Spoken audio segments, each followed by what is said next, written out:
This video is set up to show students in CSC118, Computer Applications 1, how to compress the assignment folders for the class. To start with, you want to make sure you know where your files are being saved. Here I've got the computer window open, and it shows all of the different drives that I have available. In my case, I've saved the files on my student locker on the Sullivan network, but you could also have saved the files on a C drive or a USB drive or some other type of storage media. I'm going to open my student locker. I do recommend that students set up a folder specifically for this class as well as any other classes they're taking.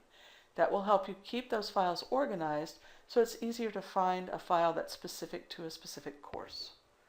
I'm going to open my CSC118 folder. Now I have the Week 1 folder ready to submit.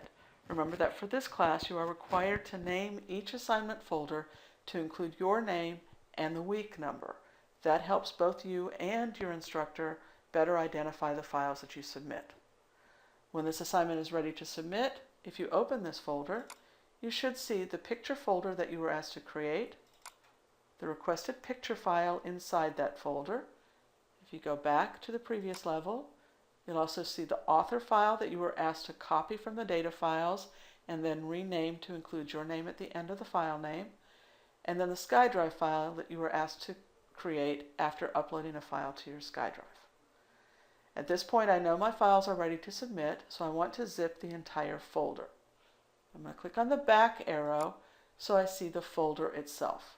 Before you compress the folder, make sure you see the folder for that assignment, not the files inside that folder. Now what I'm going to do is compress the entire folder. You can do this by right-clicking the folder, point to Send To, and then click on Compressed Folder. That will create a new file with the same name as the original folder, but you'll notice that there are different icons. The original folder still looks like a normal manila folder. The new folder, though, has a zipper on it to let you know that you've compressed it. I'm going to hit the Enter key at this point to make sure that that file doesn't get renamed. The zipped folder or the compressed folder should have exactly the same name as the original folder that you started with.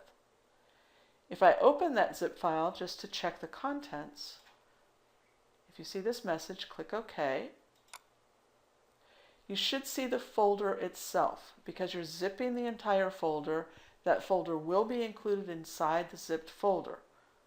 Then open that folder and you'll see all of the files inside that zipped folder, including the picture subfolder, the author file, and the SkyDrive file. Now if I go back, I see that my zip file is ready to submit, and then all I have to do is log into the class to submit it to the appropriate Dropbox.